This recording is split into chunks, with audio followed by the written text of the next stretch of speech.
हमारे साथ जुड़े रहने के लिए हमारे YouTube चैनल को सब्सक्राइब करें।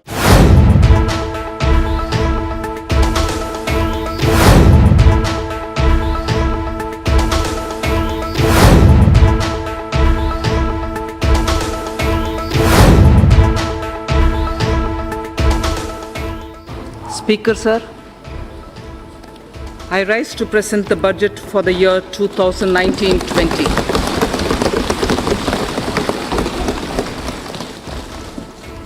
The recent election, which brought us to this august house today, was charged with brimming hope and desire for a bright and stable new India. Like never before, India celebrated its democracy by coming out to vote in large numbers. Voters' turnout was highest at 67.9%. Every section, young, old, first-time voters, voters since the first general election, women, all turned up to stamp their approval of a performing government. Through their unambiguous and firm mandate, they have reaffirmed putting the nation first. The people of India have validated the two goals for our country's future, that of national security and economic growth. The first term of Honorable Prime Minister Narendra Modi-led NDA government stood out as a performing government, a government whose signature was in the last mile delivery. Between 2014 and 19, we provided a rejuvenated center-state dynamic, cooperative federalism, GST Council, and a strident commitment to fiscal discipline. We had set the ball rolling for a new India, planned and assisted by the Niti Aayog, a broad-based think tank. We have showed by our deeds that the principle reform, perform, transform can succeed. On many programs and initiatives, we had worked on unprecedented scale. Average amount spent on food security per year approximately doubled during 2014-19 compared to the preceding 5 years.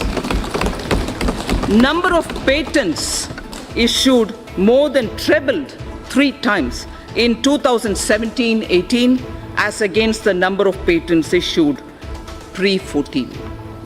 Our last mile delivery stood out, and the unknown citizen in every nook and corner of our country felt the difference. Our objective was and continues to be मजबूत देश के लिए मजबूत नागरिक.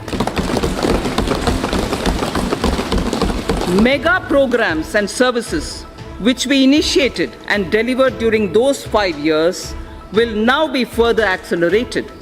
We shall further simplify procedures, incentivize performance, reduce red tape, and make the best use of technology, just as we did earlier. I am confident we will achieve our goals.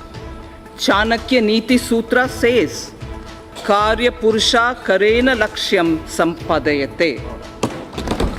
Meaning, with determined human efforts, the task will surely be completed. An Urdu couplet, pardon me my pronunciation, Yakin ho to koi rasta nikalta hai. Yakin ho to koi rasta nikalta hai. Hawa ki oat bhi lekar charag jalta hai.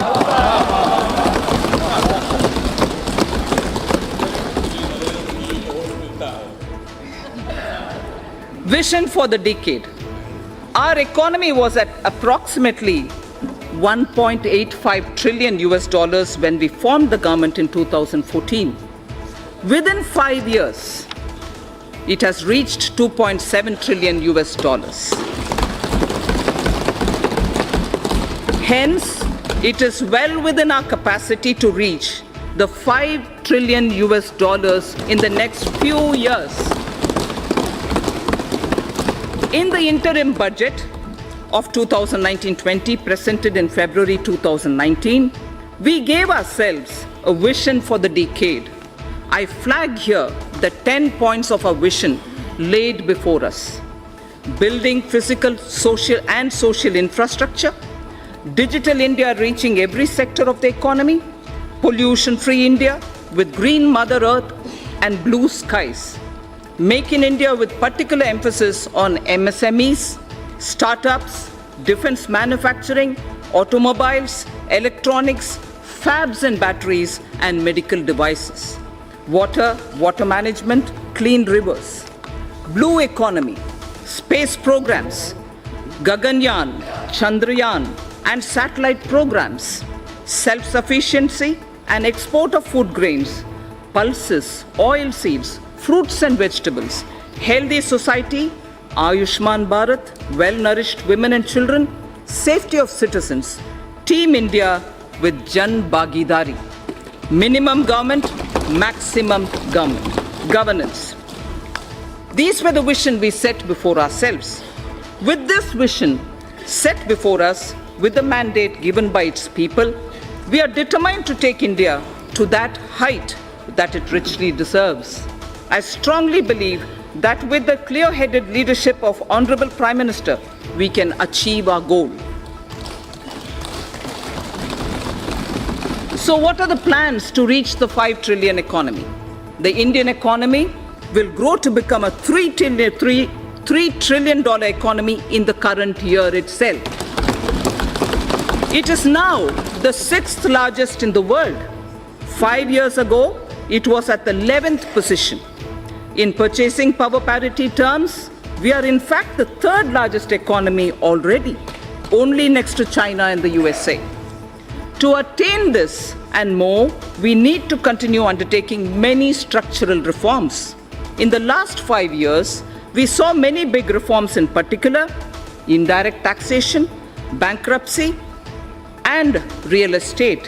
While these reforms were happening here in the parliament, the common man's life was being changed through mudra, loans, to help him to do his business, and through several programs, it was being ensured that his or her kitchen had become smokeless. His or her house got electricity connection, and women's dignity was respected with the provision of toilets in home.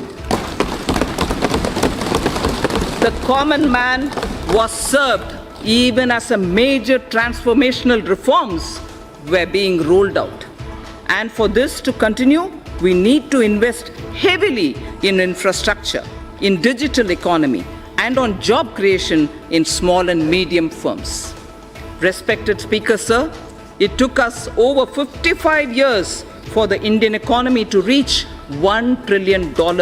But when the country and her people's hearts are filled with Asha, Vishwas, and Akanksha, that is, when the hearts are filled with hope, trust and aspirations, we in just 5 years, added $1 trillion. India Inc. understood Swadeshi. Today, they understand Make in India. We do not look down upon legitimate profit earning. Gone are the days of policy paralysis and license quota control regimes. India Inc. are India's job creators. They are the nation's wealth creators. Together with mutual trust, we can gain, catalyze fast, and attain sustained growth. I wish to propose a number of initiatives as part of a framework for kick-starting the virtuous cycle of domestic and foreign investments. Connectivity is the lifeblood of our economy. The government has given a massive push to all forms of physical connectivity through Pradhan Mantri Gram Sadak Yojana, industrial corridors, dedicated freight corridors, Bharatmala and Sagarmala projects, Jal Marg Vikas and Udan schemes. While the industrial corridors would improve infrastructure availability, for greater industrial investment in the catchment regions, the dedicated freight corridors would mitigate the congestion of a railway network benefiting the common man. The ambitious program of Bharatmala would help develop national road corridors and highways, while Sagarmala would enhance port connectivity, modernization and port link industrialization. If Sagarmala is aimed at improving the infrastructure for external trade, equally it is the poor man's transport too. The Jal Marg Vikas project for capacity augmentation of navigation on national waterways is aimed at smoothing internal trade carried through inland water transport. These initiatives will improve logistics tremendously, reducing the cost of transport and increasing the competitiveness of domestically produced goods. The UDAN scheme is providing air connectivity to smaller cities and enabling the common citizens of our country to avail air travel. All these programs are also helping bridge the rural and urban divide. As the world's third largest domestic aviation market, the time is ripe for India to enter into aircraft financing and leasing activities from Indian shores. This is critical to the development of self-reliant aviation industry, creating aspirational jobs in aviation finance, besides leveraging the business opportunities available in India's financial special economic zones, namely International Financial Services Center, the IFSC. Government will implement the essential elements of the regulatory roadmap for making India a hub for such activities.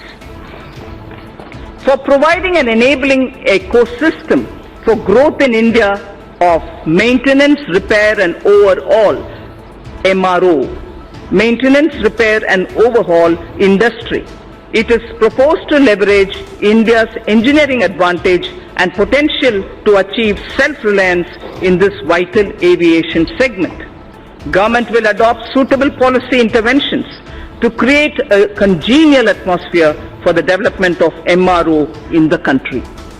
The new metro rail projects for a total route length of 300 kilometers have been approved during 2018 and 19. Also, during 2019, about 210 kilometers metro lines have been operationalized. With this, 657 kilometers of metro rails network has become operational across the country. 657 kilometers. India's first indigenously developed payment ecosystem for transport based on National Common Mobility Card, NCMC standards, was launched by the Honorable Prime Minister in March 2019. This will enable people to pay multiple kinds of transport charges, including metro services and toll tax, across the country. This interoperable transport card runs on RuPay card and would allow the holders to pay for their bus travel, toll taxes, parking charges, retail shopping and even withdraw money. Phase 2 of the FAME scheme, following approval of the Cabinet, with an outlay of 10,000 crore rupees over a period of 3 years, has commenced from 1st April 2019.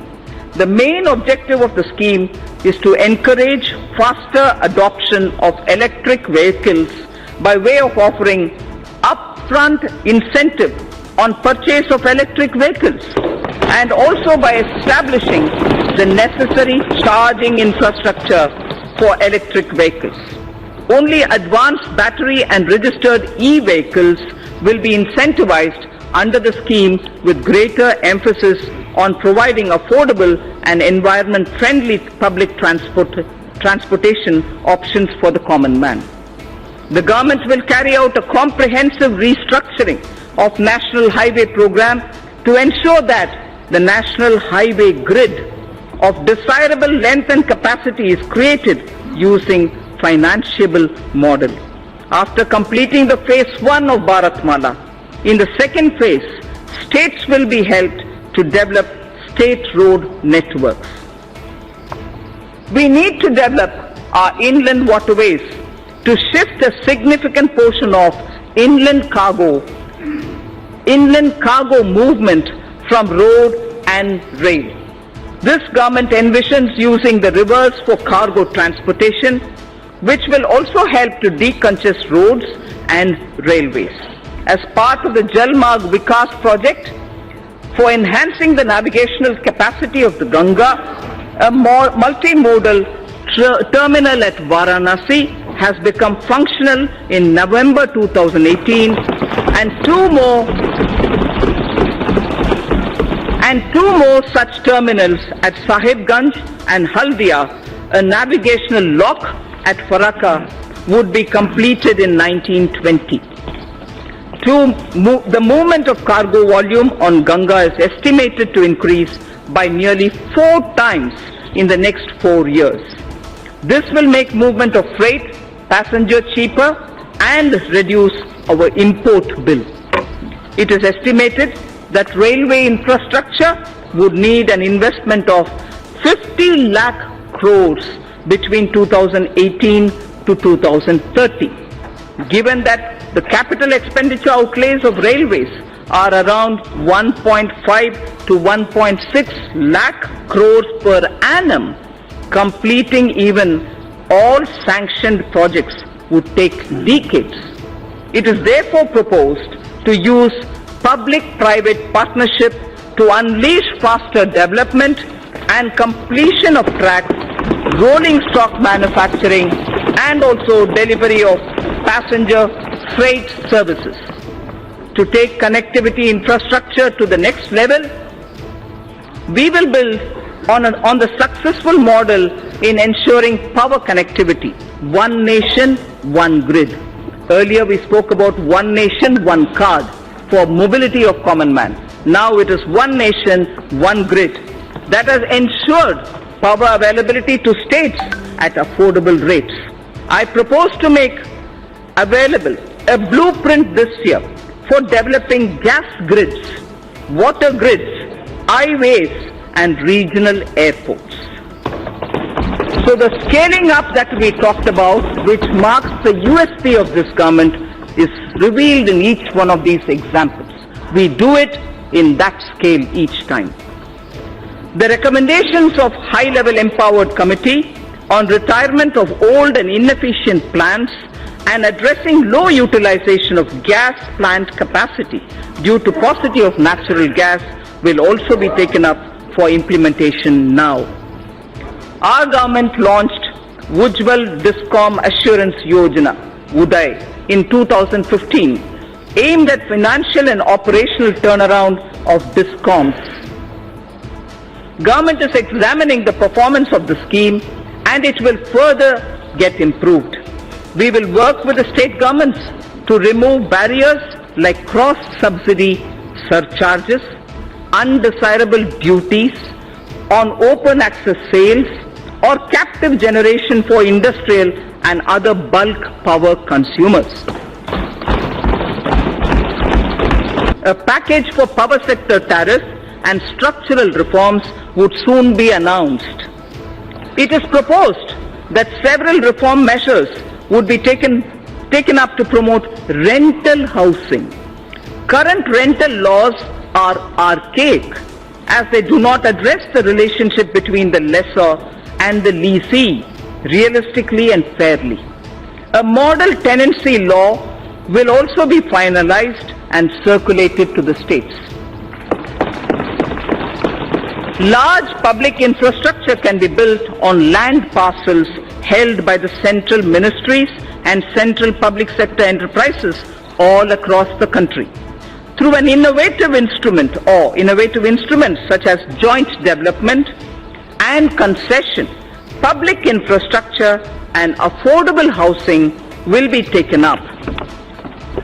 For ease of access to credit for MSMEs, Government has introduced providing of loans up to 1 crore rupees for MSMEs. within 59 minutes through a dedicated online portal.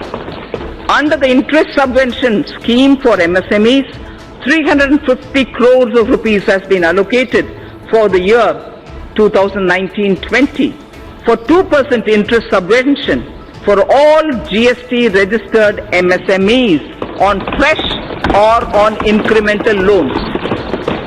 On fresh or on incremental loans. Government payments to suppliers and contractors are a major source of cash flow, especially to SMEs and MSMEs. Investment in MSMEs will receive a big boost if these delays in payment are eliminated. Government will create a payment platform for MSMEs to enable filing of bills and payment thereof on the platform itself, thereby cutting down the time and the process itself. Encouraged by the overwhelming response, the Government of India has decided to extend the pension benefit to about 3 crore retail traders and shopkeepers whose annual turnover is less than 1.5 crores under a new scheme, namely Pradhan Mantri Karam Yogi Man Dhan scheme. Enrollment into the scheme will be kept simple, requiring only Aadhaar and a bank account, and the rest will be on self-declaration. We recognize that investment-driven growth requires access to low-cost capital. It is estimated that India requires investments averaging 20 lakh crores of rupees every year. A number of measures are proposed to enhance the sources of capital for infrastructure financing. A credit guarantee enhancement corporation, for which regulations have been notified by the RBI, will be set up in 2019-20. An action plan to deepen the market for long-term bonds, including for deepening markets for corporate bond repos, credit default swaps, etc., with specific focus on infrastructure sector, will be put in place. It is proposed to permit investments made by FIIs and FPIs in debt securities issued by Infrastructure Debt Fund, non-bank finance companies, the IDS, NBFCs, to be transferred, sold to any domestic investor within specified lock-in period. Corporate debt markets are crucial for the infrastructure sector, given the need to further deepen bond markets. A number of measures are proposed to be taken up. To deepen the corporate tripartite repo market in corporate debt securities, government will work with regulators, the RBI and the SEBI, to enable stock exchanges to allow AA-rated bonds as collaterals. User-friendliness of trading platforms for corporate bonds will be reviewed, including issues arising out of capping of International Security Identification Number, the ISIN. It's right time to consider increasing minimum public shareholding in the listed companies. I have asked SEBI to consider raising the current threshold of 25% to 35%. As a key source of capital to the Indian economy, it is important to ensure a harmonized and hassle-free investment experience for foreign portfolio investors. Hence, it is proposed to rationalize and streamline the existing Know Your Customer, the KYC norms for FPIs to make it more investor-friendly without compromising the integrity of cross-border capital inflows. It is time to take our capital markets closer to the masses and meet various social welfare objectives related to inclusive growth and financial inclusion. I propose to initiate steps towards creating an electronic fundraising platform, a social stock exchange, under the regulatory ambit of Securities and Exchange Board of India, the SEBI, for listing social enterprises and voluntary organizations. For listing social enterprises and voluntary organizations working for the realization of a social welfare objective so that they can raise capital as equity, debt, or as units like a mutual fund. It is important to get retail investors to invest in treasury bills and securities issued by the government. Efforts made by the Reserve Bank will need to be supplemented with further institutional development using stock exchanges.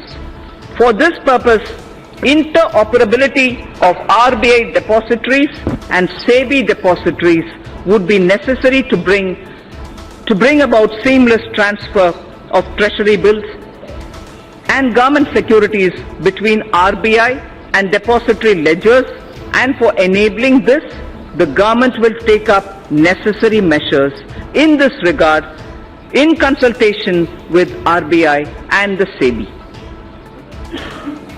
FDI inflows into India have remained robust despite global headwinds.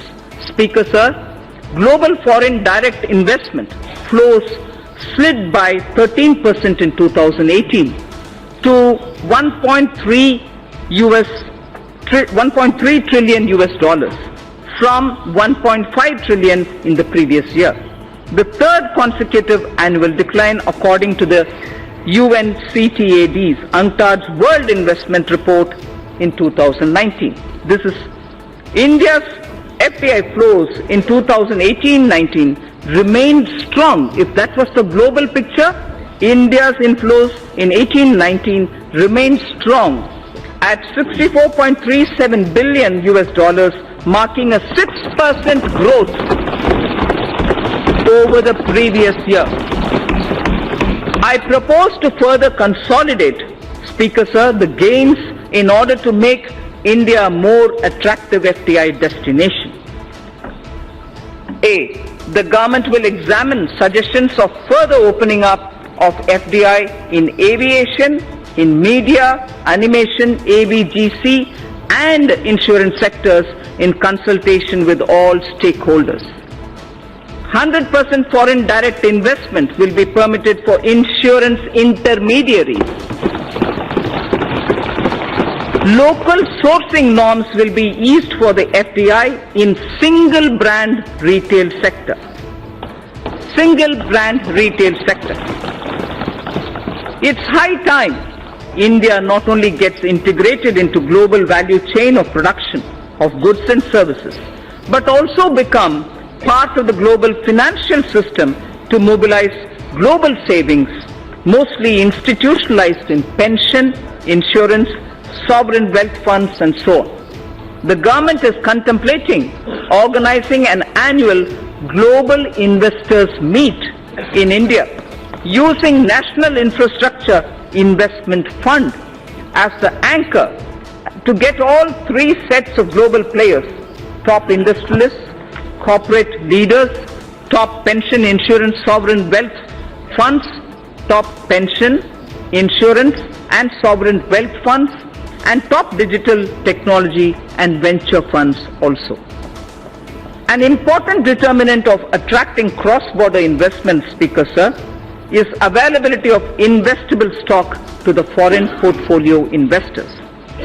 This issue assumes greater significance in view of the gradual shift from stock-targeted investments towards passive investment, whereby funds track global indices composition, of which depends upon available floating stock.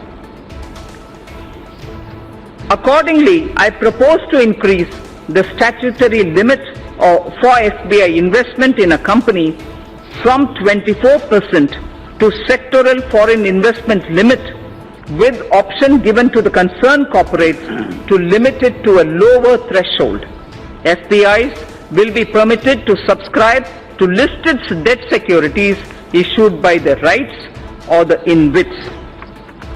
Even though India is the world's top remittance recipient NRI investment in Indian capital markets is comparatively less.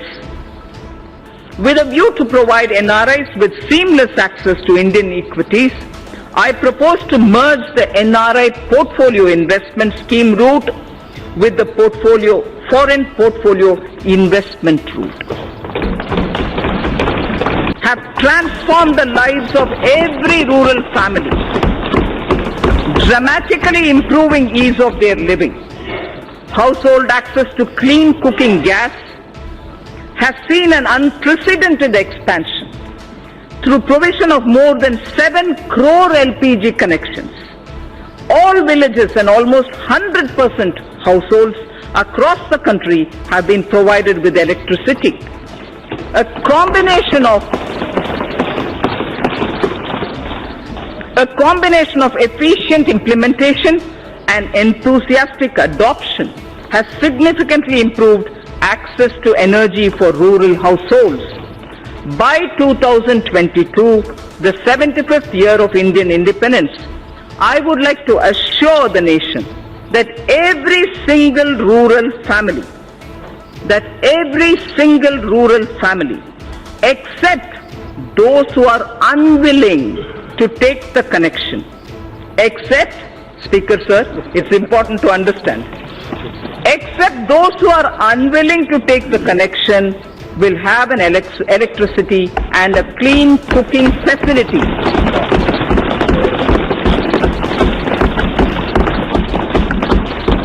Pradhan Mantri Awas Yojana, Gramin, aims to achieve the objective of housing for all by 2022.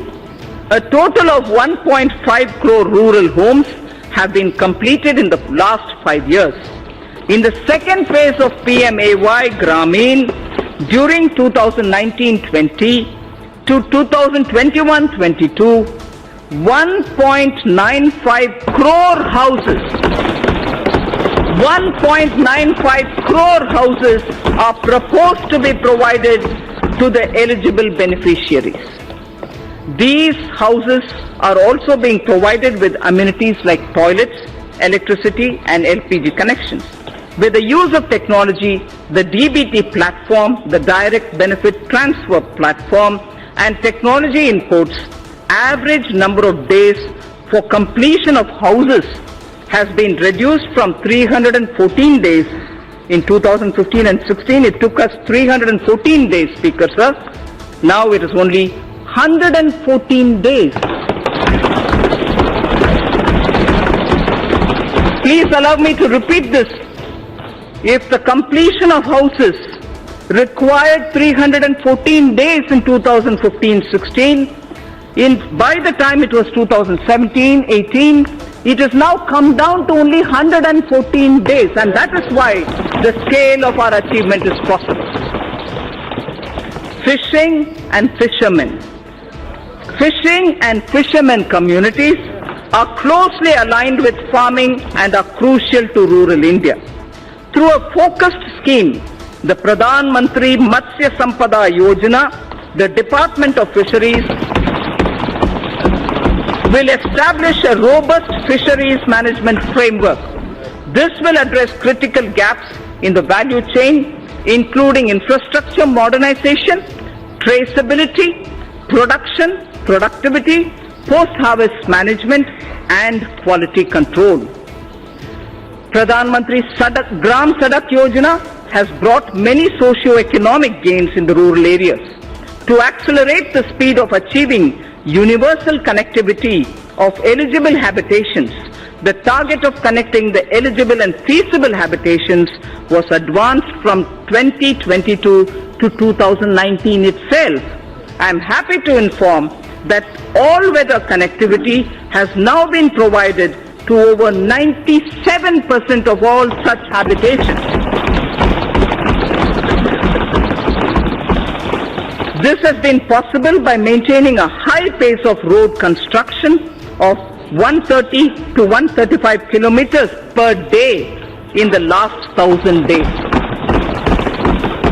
Committed to the agenda of sustainable development, 30,000 kilometers of Pradhan Mantri Gram Sadak Yojana roads have been built using green technology, waste plastic and cold mix technology, thereby reducing the carbon footprint.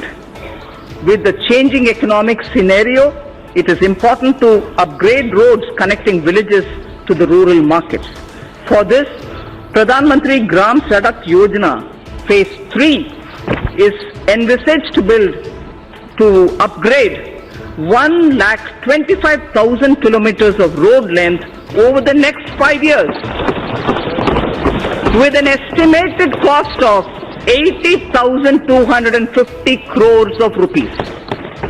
1,25,000 kilometers of roads will be upgraded under Pradhan Mantri Gram Sadak Yojana Phase 3, and the amount estimated for this is 80,250 crores. Considering the fact that majority of people still live in villages and depend on agriculture and traditional industries, the scheme of Fund for Upgradation and Regeneration of Traditional Industries, SFURTI, Spurti is it, aims to set up more common facility centers to facilitate cluster-based development to make the traditional industries more productive, profitable and capable for generating sustained employment opportunities. The focus sectors are bamboo, honey and khadi clusters. The SFURTI envisions setting up of 100 new clusters during 2019-20, which should enable 50,000 artisans to join the economic value chain.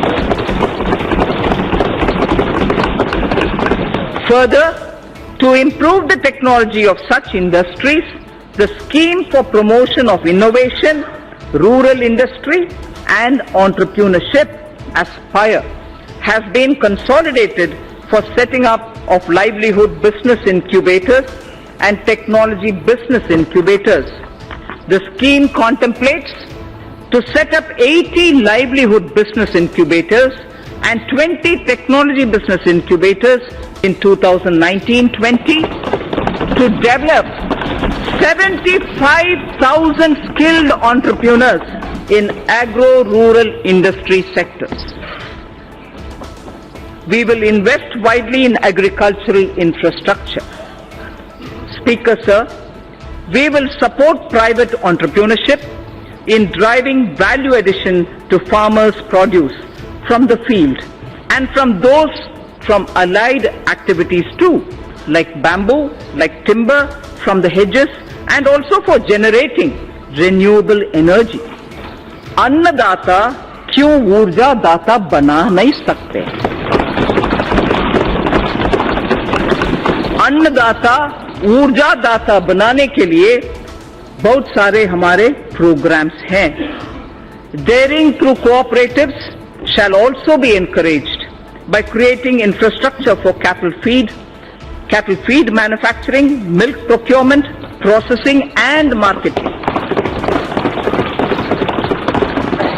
Speaker, sir, I place my appreciation for our farmers whom have made India self-sufficient in pulses.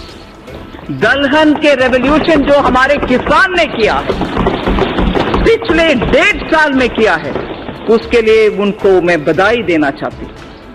I am sure they will repeat such a success even in the production of oil seed. तिलहन में भी हम उम्मीद रखते हैं हमारे किसान ऐसे ही सफलता पाएंगे. Our import bill shall be reduced by their seva. We also hope to form 10,000 new farmer producer organizations.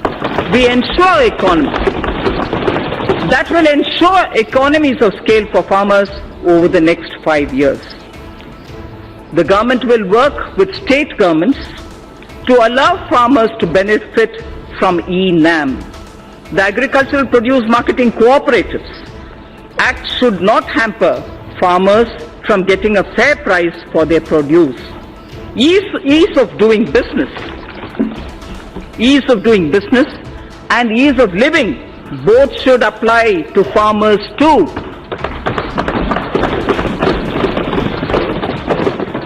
And we shall go back to basics on one count.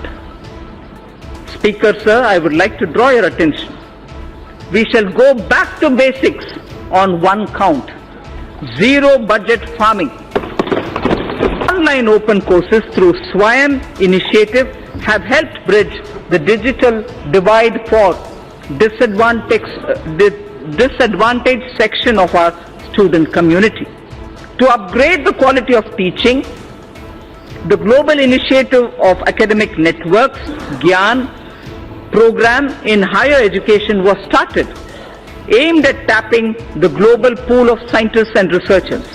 The imprint or impacting research innovation and technology scheme began as Pan IIT and IISc joint initiative to develop a roadmap for research to solve major engineering and technology challenges in selected domains needed by the country. Higher educational institutions are becoming the centers of innovation. These initiatives have upgraded the quality of education. There was not a single Indian institution in the top 200 in the World University Rankings 5 years back. I repeat, there was not a single Indian institution in the top 200 in the World University Rankings for 5 years back. Due to the concentrated efforts and concerted efforts by our institutions to boost their standards and also to project their credentials better, we have now 3 institutions, 2 IITs and IISc Bangalore in the top 200 institutional bracket. This is a window open now thanks to all our efforts. We will continue making concerted efforts to improve the performance of our institutions of higher learning. An amount of 400 crores has been provided under the head World-Class Institutions for the year 2019-20, more than 3 times the revised estimates for the previous year. More than 3 times the revised estimates of the previous year. India has the potential to become a hub of higher education. I therefore propose to start a program, Study in India, that will focus on bringing foreign students to India in our higher educational institutions. The regulatory systems of higher education would be reformed comprehensively to promote greater autonomy and focus on better academic outcomes. A draft legislation for setting up of Higher Education Commission of India would be presented in the year ahead. Khelo India scheme, launched in October 2017, has created awareness of sports as an integral part of wellness throughout the country. The government is committed to expand Khelo India scheme and to provide all necessary financial support. To popularize sports at all levels, a National Sports Education Board for development of sportspersons would be set up under Khelo India scheme. So, Speaker, this government recognizes and follows the teachings of Lord Bashveshwara. This government recognizes and follows the teachings of Lord Basaveshwara, in particular the principle of Kayaka and Dasoha. Implementing Kayakeva Kailasa, the government enables about 10 million youth to take up industry-relevant skill training through the Pradhan Mantri Kaushal Vikas Yojana. This is helping to create a large pool of skilled manpower with speed and high standards. Demographic trends worldwide show that major economies will face severe labor shortages in the future. To prepare our youth to also take up jobs overseas, we will increase focus on skill sets needed abroad, including language training.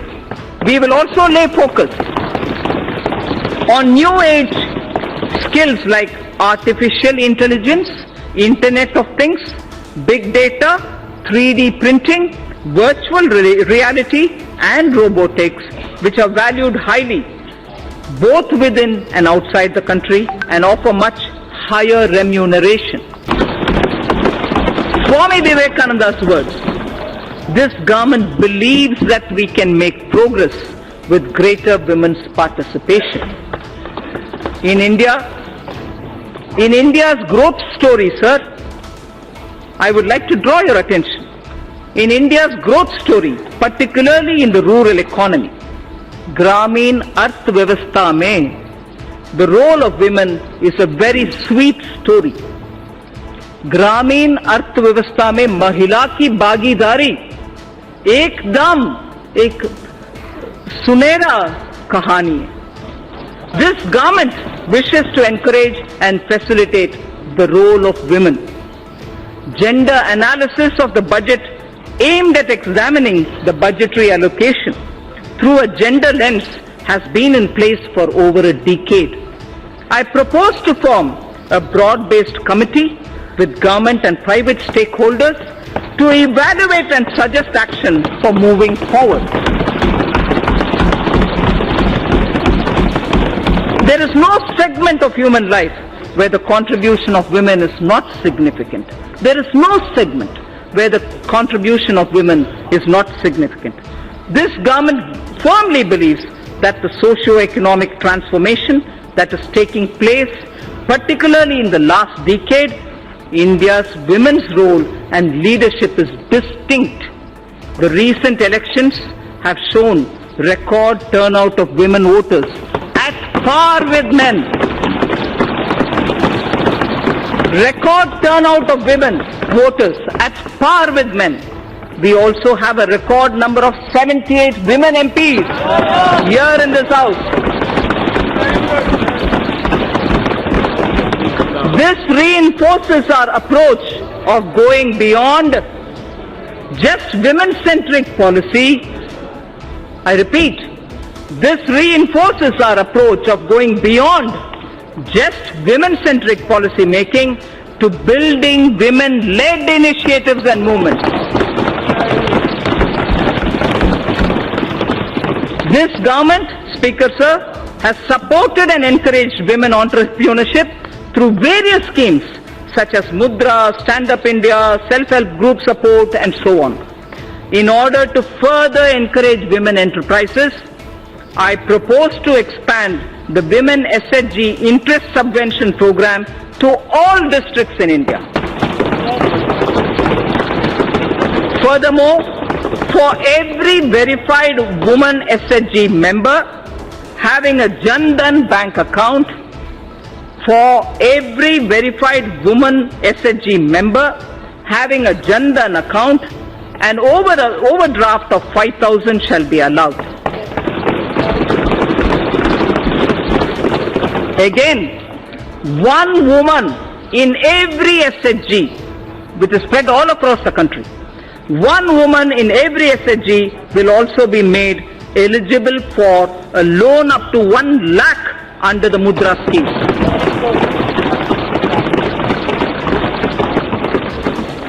Speaker Sir, at the beginning I did tell you about India's soft power. India's soft power, which is the next section I'll concentrate on. India's soft power is appreciated in so many different ways. Some simple examples, sir. In the last 3 years, on the International Yoga Day, yoga has been practiced in large numbers in 192 countries around the world. Mahatma Gandhi's favorite bhajan, Vaishnav Janto Tene Kahiye, was sung by the respective lead artists from over 40 countries. The annual Bharat Ko Jano quiz competition is sought after as an event to participate by not only NRIs, non-resident Indians, but also several foreigners themselves. I propose to consider issuing Aadhaar card for non-resident Indians with Indian passports after their arrival in India without waiting for 180 days. I repeat it.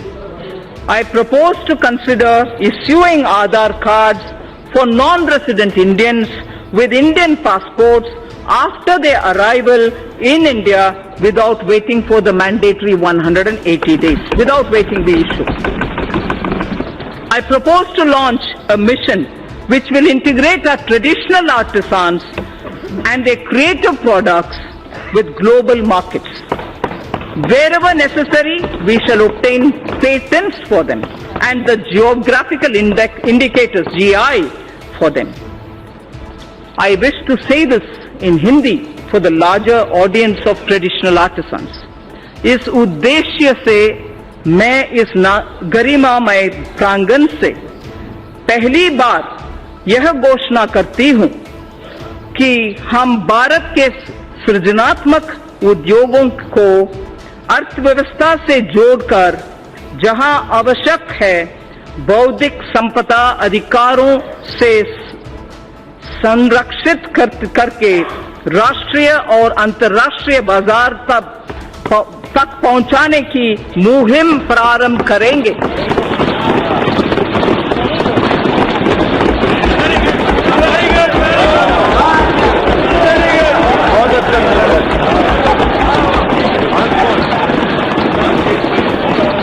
To give further impetus to India's growing influence and leadership in the international community, government decided to open Indian embassies and high commissions abroad in countries where India does not have a resident diplomatic mission as yet.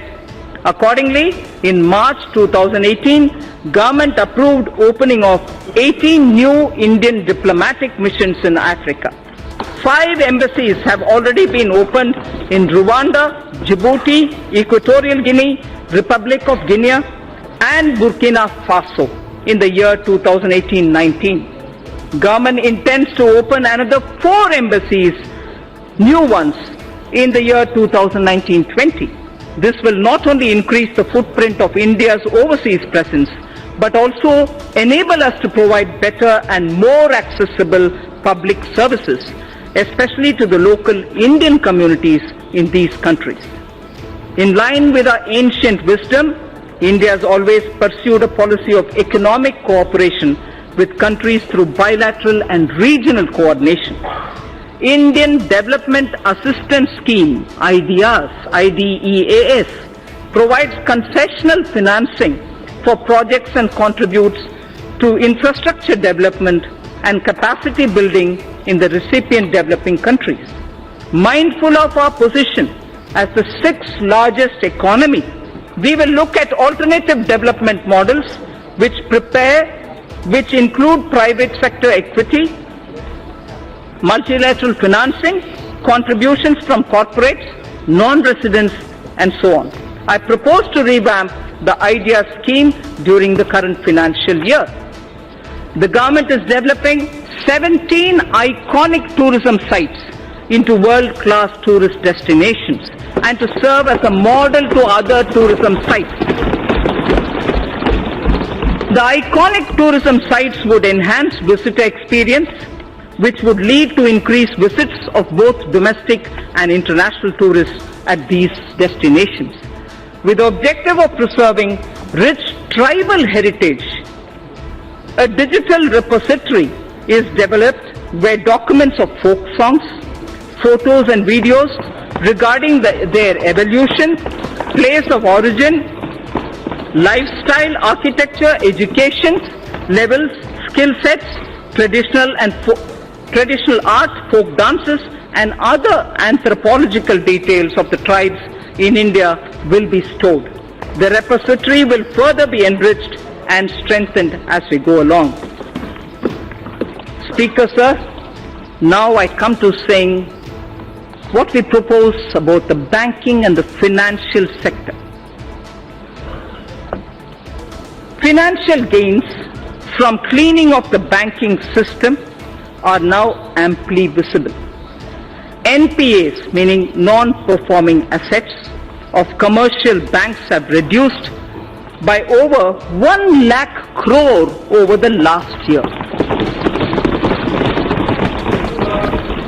Record recovery of over 4 lakh crore due to IBC and other measures has been effected in the last 4 years. Provision coverage ratio is now at its highest in 7 years, and domestic credit growth has risen by 13.8%. Government has smoothly carried out consolidation, reducing the number of public sector banks by 8. Government has smoothly carried out consolidation, reducing the number of public sector banks by 8. At the same time, as many as 6 public sector banks have been enabled to come out of prompt corrective action framework. We have enabled 6 public sector banks to come out of that situation. Having addressed the legacy issues, public sector banks are now proposed to be further provided 70,000 crores of rupees capital to boost credit for a strong impetus to the economy. 70,000 crores of rupees will be provided in order that capital will be boosted so that credit can be improved. To further improve ease of living, they will leverage technology, offering online personal loans, doorstep banking, and enabling customers of one public sector bank to access services across all public sector banks and so on. In addition, government will initiate steps to empower account holders to remedy the current situation in which they do not have control over deposits of cash by others into their accounts. There is an issue now. Unknowing to them, there are money being deposited into accounts, and that is creating a lot of problems for customers. So we will be addressing that also. We will initiate steps to address that problem. Reforms will also be undertaken to strengthen governance in public sector banks. Non-banking financial companies are playing an extremely important role in sustaining consumption demand as well as capital formation in small and medium industrial segment. NBFCs that are fundamentally sound should continue to get funding from banks and mutual funds without being unduly risk averse. For purchase of high-rated pooled assets of financially sound NBFCs amounting to a total of 1 lakh crore rupees during the current financial year, government will provide one-time 6 months partial credit guarantee to public sector banks for the first loss of up to 10%. I shall read this again. For the purchase of high-rated pooled assets of financially sound NBFCs amounting to a total of 1 lakh crores of rupees during the current financial year, government will provide one-time 6 months partial credit guarantee to public sector banks for first loss up to 10%. Further, Reserve Bank of India is the regulator of the NBFCs. However, RBI has limited regulatory authority over NBFCs. Appropriate proposals for strengthening the regulatory authority of RBI over NBFCs are being placed in the finance bill. NBFCs which do public placement of debt have to maintain a debenture redemption reserve. And in addition, a special reserve as required by RBI has also to be maintained. To allow NBFCs to raise funds in public issues, the requirement of creating a DRR, that is a debenture redemption reserve, which is currently applicable for only public issues as private placements are exempt, this will be done away with. To bring more participants, especially NBFCs, not registered as NBFCs factor on the TREDS platform, amendment in the Factoring Regulation Act 2011 is necessary, and steps will be taken to allow all NBFCs to directly participate on the TREDS platform. Efficient and conducive regulation of the housing sector is extremely important in our context. The National Housing Bank, besides being a refinancer and a lender, is also the regulator of the housing finance sector. This gives a somewhat conflicting and difficult mandate to the NHB. I am proposing to return the regulation authority over the housing finance sector from the NHB, National Housing Board, to the RBI. I am proposing to return the regulation authority over the housing finance sector from NHB to the RBI. Necessary proposals have been placed in the finance bill even for that. Government has announced its intention to invest 100 lakh crores in infrastructure over the next 5 years. 100 lakh crores for infrastructure over the next 5 years. To this end, it is proposed to set up an expert committee to study the current situation relating to long-term finance and our past experience with development finance institutions, and this committee shall recommend the structure and required flow of funds through development finance institutions. The situation will be reviewed by them, and they will suggest measures. Pension Fund Regulatory Development Authority, PFRDA, implements and regulates the National Pension System, the NPS, and Atal Pension Yojana through various intermediaries, including, inter alia, the NPS Trust, keeping in view the wider interest of the subscribers and to maintain arm's length relationship of the NPS Trust with PFRDA. Steps will be taken to separate the NPS Trust from PFRDA with appropriate organizational structure. To facilitate onshoring of international insurance transactions and to enable opening of branches by foreign reinsurers in the International Financial Service Center, it is proposed to reduce net owned fund requirement from 5,000 crores to 1,000 crores. I'll repeat that sentence, sir. To facilitate onshoring of international insurance transactions and to enable opening of branches by foreign reinsurers in the International Financial Services Center, it is proposed to reduce net owned fund requirement from 5,000 crores to 1,000 crores.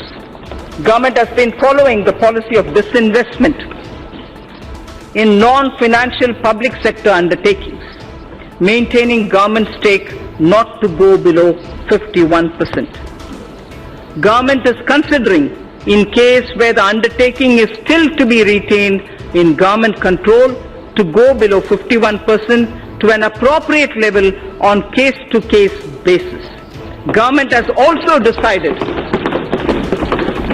to retaining 51% stake inclusive of the stake of government-controlled institutions. Sir Speaker, in order to improve the capital flows into the Indian economy, it is important to align domestic corporate systems and practices with global ones. It is also appreciated that global finance movement in equity uses certain parameters to evaluate the stocks in which they choose to invest. The government intends to further encourage retail participation in CPSEs, which of late has shown very encouraging upward trend. In order to provide additional investment space, the government would realign its holding in CPSEs, including banks, to permit greater availability of its shares and to improve depth of its market. strategic disinvestment of select CPSEs would continue to remain a priority of this government. In view of current macroeconomic parameters, government would not only reinitiate the process of strategic disinvestment of Air India, but would offer more CPSEs for strategic participation by the private sector. I repeat this sentence. Strategic disinvestment of select CPSEs would continue to remain a priority for this government. In view of current macroeconomic parameters, government would not only reinitiate the process of strategic disinvestment of Air India, but also would offer more CPSEs for strategic participation by the private sector. Government is setting an enhanced target of rupees 1,05,000 crore of disinvestment receipts for the financial year 2019-20. The government will undertake strategic sale of PSUs. The government will also continue to do consolidation of PSUs in the non-financial space as well. Sir, ETFs have proved to be an important investment opportunity for retail investors and has turned out to be a good instrument of Government of India's disinvestment program. To expand this further, Government will offer an investment option in ETFs on the line of equity-linked savings scheme, which is ELSS. This would encourage long-term investments in CPSEs.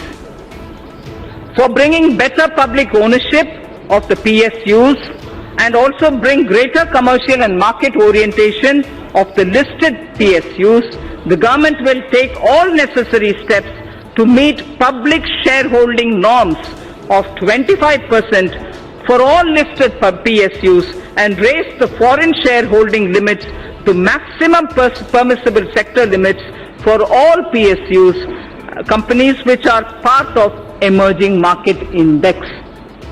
Sir, the Indian sovereign debt, external debt, India's sovereign external debt to GDP is among the lowest globally at less than 5%. Honorable Speaker, sir, this is a very important indicator for India. I am repeating the line. India's sovereign external debt to GDP is among the lowest globally at less than 5%. The government will start raising a part of its gross borrowing program in external markets in external currencies. This will also have beneficial impact on demand situation for the government securities in domestic market. A new series of coins, sir, a new series of coins of 1 rupee, 2 rupees, 5 rupees, 10 rupees and 20 rupees, easily identifiable to the visually impaired also, were released by the government minister, by the Honorable Prime Minister on 7th March 2019. These new coins will be made available for public use shortly. Sir, in the first 50 years after independence, we emphasized on rights. So I draw your attention to this line, which marks the end of part A of my speech. In the first 50 years after independence, we emphasized on rights. Marking 75 years of our independence, we should place emphasis on our duty towards India. Place emphasis on our duty towards India without undermining our rights. Thinkers all over the world have supported the argument that in performing one's duty, protection of one's rights is inherent. In performing one's duty, the protection of one's right is inherent in it. For the bright future of India, when again in 2022 we will remember our freedom fighters, we should dedicate ourselves to the service of the nation. So now I move to part B, which is something of great interest for all of us, taxation related. Honorable Speaker, sir, I see a lot of members sitting up. Mr. Speaker, sir, I begin by thanking our taxpayers who, as responsible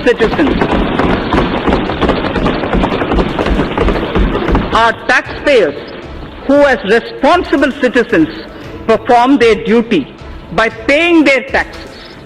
It is because of their valuable contribution that our government is able to work for our collective dream of inclusive and all-round development of our nation. I place my appreciation to the honest taxpayer of India. At this juncture, sir, I find wisdom in a line from Purananuru, which is a Sangam time Tamil literature piece. A Tamil Sangam era work, and this is done by Pisirandayar,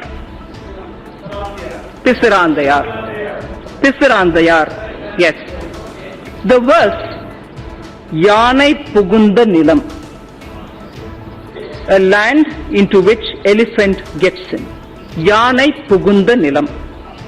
This was sung as an advice to the king, a Pandyan king, Pandyan Arivudai Nambi. The king is Pandyan Arivudai Nambi, and Pisirandayar gives this advice to him. It's a long verse. I'm only picking up the first line, some line from the middle and the end. Kai nel aruthu kavalang koline, Kai nel aruthu kavalang koline, Arivudai vendan neriyarindu koline, Arivudai vendan neriyarindu koline, Parivu tapa edukkum pindam natchin, Parivu tapa edukkum pindam natchin, Yanai pukka pulam pol, Yanai pukka pulam pola, Thanum unnan ulagamum kedume. Meaning,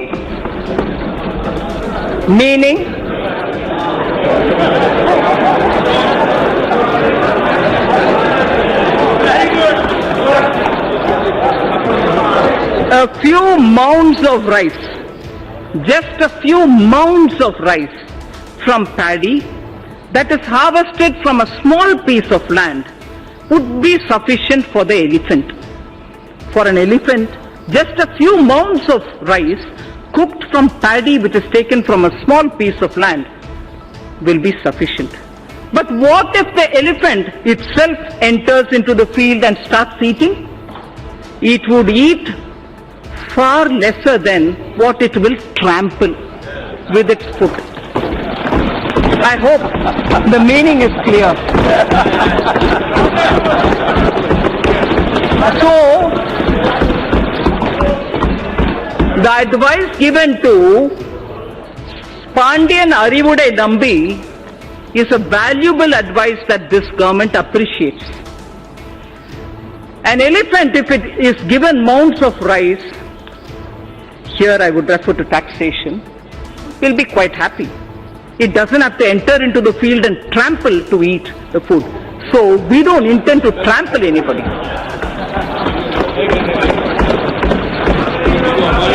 Sir, indirect taxes therefore, sir, Mr. Speaker, due to a slew of efforts taken by our government, the direct tax revenue has significantly increased over the past couple of years.